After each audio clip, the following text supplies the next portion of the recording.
What's up, you guys? Teddy Striker here, and in this video, I want to talk about Stephen Thompson versus Shavkat Rakhmonov.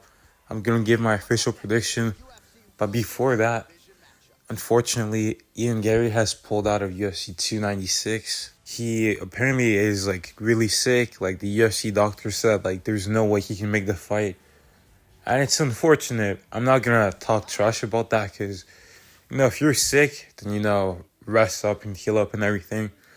But it sucks because we could have seen one of the greatest press conferences of all time. I mean, it's still gonna be like an 8 out of 10, but it could have been like easy a 10 out of 10 press conference. It would have been hilarious. And Garry skipped media day, and apparently they had something ready for the press conference. By they, I mean his wife and him, I think. But yeah, he pulled out, and now Kevin Holland is probably gonna fight Vicente Luque. Dana White just has to agree. They both verbally agreed. 180 pounds. At least Luque still gets a fight. He still gets a paycheck, which is nice. But yeah, it just sucks that Garry won't be at that press conference and won't be at the fight. It was so hyped up. But to get back on the topic of this video, Stephen Thompson, Shavkat Rakhmonov. My official prediction for this fight, I'm gonna go with Shavkat Rakhmonov. I think he's gonna get a submission in the second round.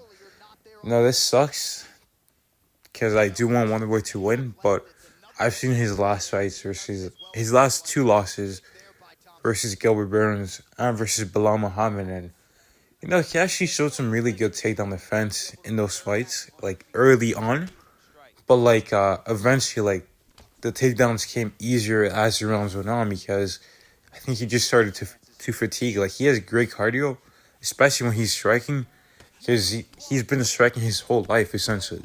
But grappling is a different type of cardio and pace, and when you have someone that's going to be coming at you relentlessly for the course of 3 rounds of striking and grappling pace, it's going to be tough.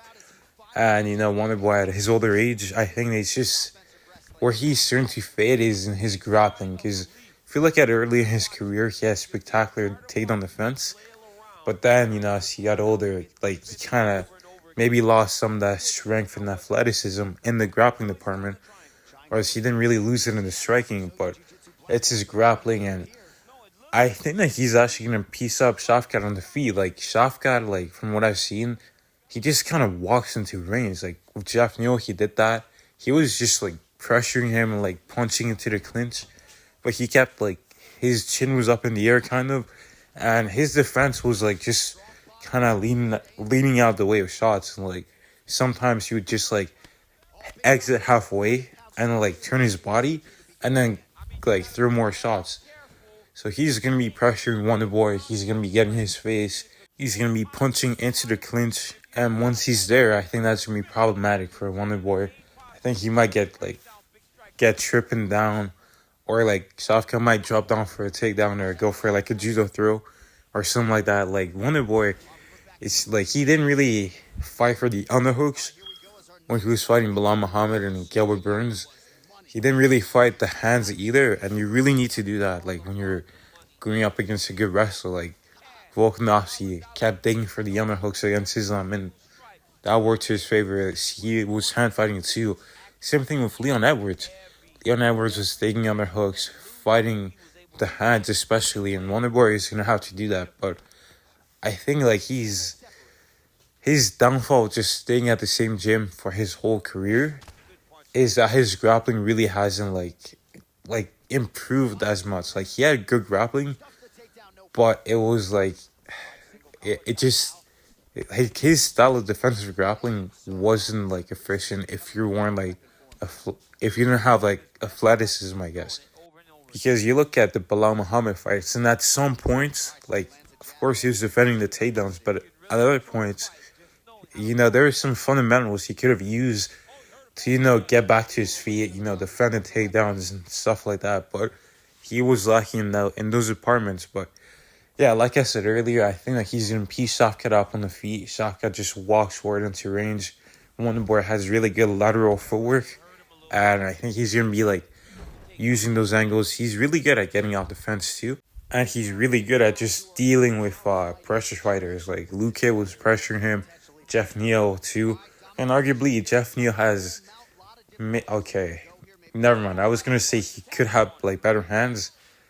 Actually, no, I think Jeff Neal has better hands than Shavkat. But Shavkat has better weapons. He has, or not better, but like more weapons to deal with. He's going to throw knees. He's going to throw kicks, especially when Wonderboy switches to softball. He's going to throw those head kicks. When Wonderboy's in the orthodox, he might try some spinning side kicks, spinning wheel kicks, things like that. But I think Wonderboy should be able to deal with him pretty handily on the feet. And I think Shavkat's going to be like, trying to close a distance. And when he gets close enough, when he gets in punching distance, he might just, after he's done punching, just try to grab him, clinch him up, beat him up in the clinch. He's got some great knees and great elbows in the clinch. And, I think he's going to get a submission because he's going to wear Wonderboy out. I think Wonderboy's going to start fatiguing once he starts getting grappled. Shavkat is going to be active on the ground. He's not just going to hold him down like Bilal Muhammad was or Gilbert Burns was. More so Gilbert Burns, because Bilal was he did have mount at one point. He was teeing off from Wonderboy. Whereas Gilbert was just kind of holding him down. But you know what, I think I might actually switch my pick to a decision.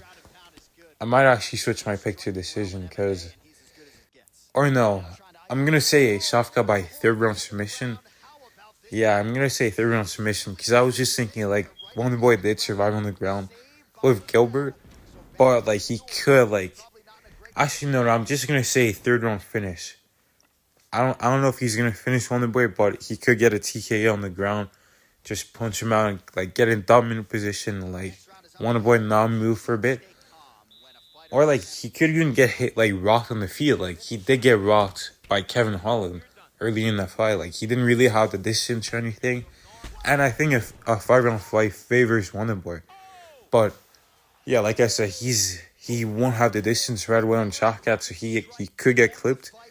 And the difference between Shavkat and Kevin Holland is Shavkat's just gonna keep stay on you, hit you in the clinch, punch you up, take you down, he used some ground and pound.